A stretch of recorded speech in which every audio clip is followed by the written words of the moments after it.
Today in the bike world, we have news from Indian. There is a new Pursuit model. Yeah, this is their new American big touring bike. If you want to do a lot of miles on your bike and do it in comfort, this is the one you're going to want to choose if you want to stay in the Indian lineup.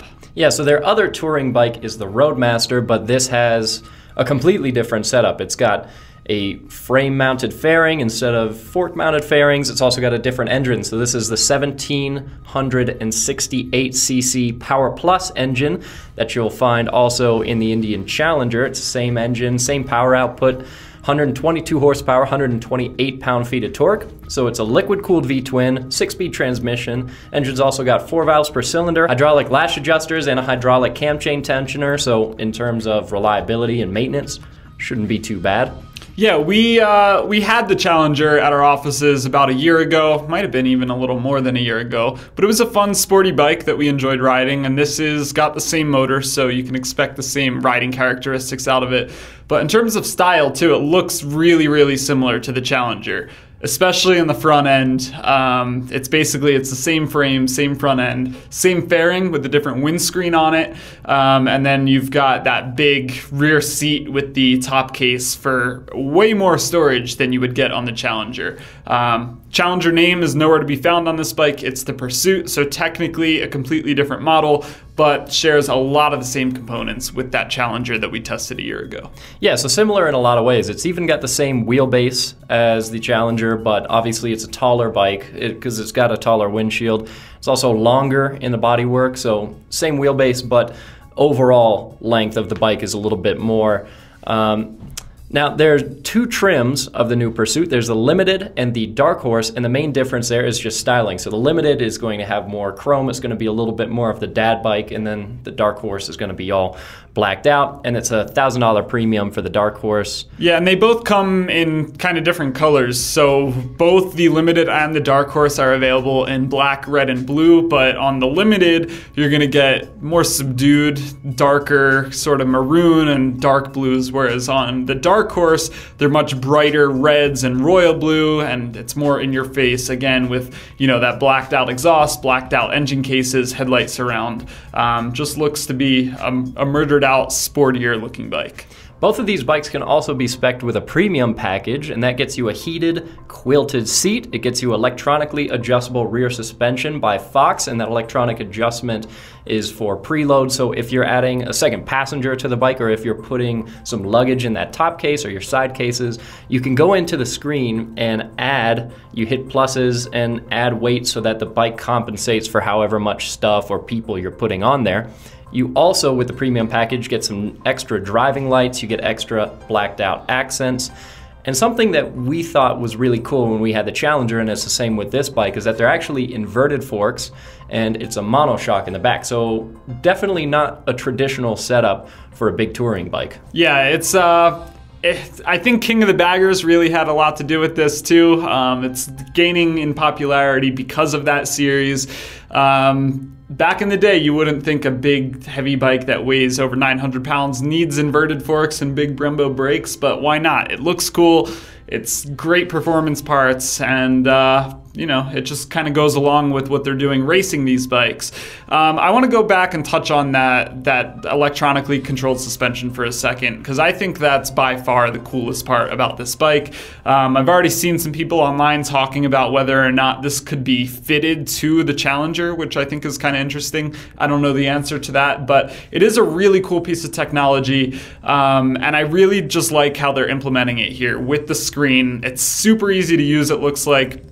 You tap these buttons between whether you're a solo rider or 2-up, whether you have weight in the side cases or just the top case or vice versa. And then you can even go in and hit the plus or minus buttons to really fine-tune how much weight you have with you. So it'll adjust preload and really make for a better ride going down the road. You need to know exactly how much everything weighs. So I mean, you could trial and error it. You could trial and error it, and you can also, you know, kind of guess at it. And also, some of this is personal preference. Yeah, Some people like a little more preload or a little less preload. But I think that's just a super cool technology. I love how easy it is to adjust it. There's not like these level 1, 2, 3, and 4. It actually shows you the weights, and I just think it makes a lot of sense. My guess would be that you can't add it into the Challenger because it's integrated into the screen. I would doubt that you can add that software to the existing electronics setup to, I don't know. That seems really complicated. That's a good point. There's probably a lot of sensors there, and it probably... Yeah, I doubt. If you want this suspension, just buy this bike is probably the best answer there. But speaking of that screen, it's a 7-inch touchscreen, still has real gauges, so I myself like all the new tech, but Case over there probably loves the fact that it has the old school gauges. I mean, none of my bikes actually have any instruments, my personal bikes, but I don't know. I'm kind of in between. I just like a good looking instrument, and like the R18 had a really good looking TFT, maybe the best looking in the industry. But it seems like pretty much every touring bike now is doing a mix of a screen and analog gauges, and yeah, I think that's a good way to go. You get both the tech and you get some more traditional instruments. Yeah, so we've had experience with this ride command system in the past. It's not as pretty as the BMW system, but it is easy to use. It works with gloves and it's pretty intuitive, but it's not the biggest screen on the market. It's not the prettiest screen on the market, but it does have Apple CarPlay, which is pretty cool. Yeah, and I would say even compared to Harley-Davidson's Boombox GTS infotainment system that I was just testing out on the Road Glide and the Street Glide, it's not quite as sharp. It definitely feels a little bit dated, but it works perfectly fine. Some more tech that you get on this motorcycle with the premium package is a Bosch Imu that gets you cornering traction control, cornering ABS, and drag torque control. And that cornering traction control varies by which mode that you're in. So you have ride modes, rain, standard, and sport that you can choose from. Yeah, and besides the ride modes, there's also some adjustable wind pieces to this bike. So it has an adjustable windscreen. On the Challenger we tested, we thought that was pretty cool. There's a button up on the handlebar, so it electronically lowers and raises.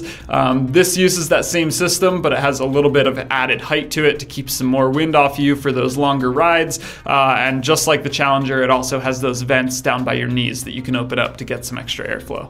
And then the total storage volume between the top case and the side cases is over 35 gallons worth of storage. And that top case is big enough to fit 2 helmets side by side. So it's a really big piece of storage, which is nice. And they're locking with the key. You don't actually have to stick the key in it. There's like a key fob. You hit the unlock and lock button. Makes it super easy. I think that's a pretty cool feature. So that's all really nice tech, but it does come at a price. So the very most base model of this is just a standard limited without the premium pack, and that's $29,999. Like I mentioned, if you want to upgrade to the Dark Horse, which is more of an appearance package that blacks everything out, makes it a little bit less of a dad bike, $30,999. So just $1,000 upgrade. The premium package that gets you the fancy suspension, a lot of tech, that's a $3,000 upgrade. So it's quite a bit, but it does get you a decent amount of tech. And then, of course... And that premium package you can have on both the Dark Horse and the Limited, just to be clear. Yeah, you can spec that on either bike. And then the colors also, as you go down the line, get more and more expensive. So if you fully spec out one of these bikes, a Dark Horse Premium in the pearl white and black metallic, like what we see right here, that's $36,499. And that's a lot considering that this bike is based on the Challenger, same engine, same wheelbase, very similar bike, and the Challenger starts at $23,999. So from the base Challenger to the base Pursuit, it's a $6,000 upgrade. Yeah, and you're like, what, $12,000 to jump from the base Challenger to the fully spec'd out version with the same motor and the same chassis. So a lot of extra stuff you can tack on to one of these bikes to get the price going way up. But I do like to see, more models coming out from Indian. Never a bad thing with more choice. And now you have that chassis-mounted front fairing available in a big highway touring bike. Yeah, and when you factor in things like having extra tech, I mean, especially that Fox suspension, components like that aren't going to come cheap. And so this versus the Roadmaster, very, very different offering. The Roadmaster is air-cooled. Like I mentioned, it's got a fork-mounted fairing. This is a frame-mounted fairing. It's a liquid-cooled V-twin, so definitely more tech, a more modern bike, and I think a much better looking bike in their touring segment now. Also very different suspension setups, brake setups. They're really different bikes. even though they might look to be pretty similar. Yeah, this is, I think, a way better looking bike than the Roadmaster. So it is good to see a full-on dressed up touring bike with maximized wind protection that just seems, at least from my perspective, to be a more appealing bike. Well, there you have it. Let us know down in the comments below what you think of these new Indian Pursuit motorcycles, and let us know also which color you'd go for. There's just a ton of different color options between the 4 different models of these bikes and then the 3 to 6 different color options you have within each one of those models. It's pretty crazy. So let us know what you like down in the comments below, and head on over to tfl-studios.com so you don't miss any of our coverage in the motorcycle world.